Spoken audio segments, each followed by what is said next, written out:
All right, question 14. What are the solutions to 3x squared plus 12x plus 6 equal to 0? Okay, so what we have here, this is a quadratic equation, and we're trying to solve for x. And if you look at the answer choices, right, all of these are like, they are what? So we have radicals, okay? So they're not just a whole number. So whenever we have things like this, it tells us that chances are it's not factorable. Okay, so chances are this is not factorable. So if you want to try it, okay, so what we have here is first we can go ahead and see we have 3x squared, 12x, and 6. Let's just go ahead and divide out. Here we have a common factor of 3. We can actually divide by 3 on both sides. Let's just go ahead and do that. A little bit more simplified.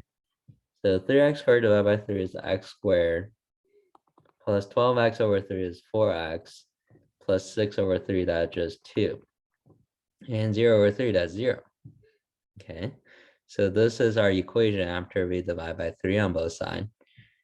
See, if you try to factor this, right, it won't work because we're looking for two number multiplied to be 2, and they add to be 4 in the middle. Well, it doesn't work, right? If we do plus 1 plus 2, they multiply to be 2, but they add to be 3, right? So it won't be 4. If we do -1, -2, that won't work. So yeah, so it doesn't work. Okay, so that means once again confirms that this, right, is not factorable.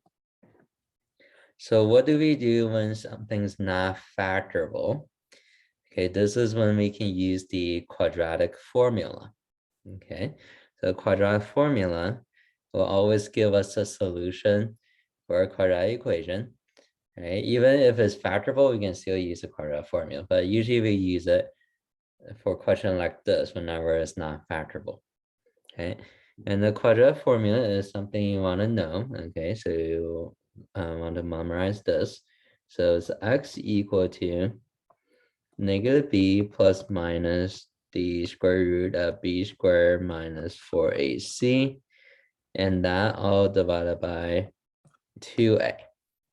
Okay, so negative b plus minus square root of b squared minus 4ac all over 2a. Okay, so what are the a, b, and the c value? So the a value is always the number in front of x squared. Okay, a is the number in front of x squared. So for our equation, there's nothing there. So the assumption there is 1. Okay, so a equal to 1. And b is a number in front of x, which is 4. And c is a number in the end as a constant term is a 2. Okay. If we have any negative, right, include the negative as well. Okay. So now we have all the numbers, we're ready to plug in and solve. Okay, so x equal to negative b. B is 4, so negative b will be negative 4 plus minus the square root of b squared is 4 squared is 16 minus 4 times a is 1 times c is 2. Okay, and that divided by 2 times a is 1. Right, now we can solve this out. Negative 4 plus minus square root of 16 minus 8, which is 8. Okay, and then that's over 2.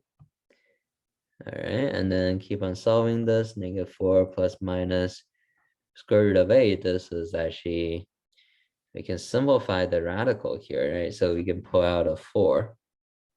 Okay, square root of 8 is equal to square root of 4 times square root of 2. So square root of 4 is 2.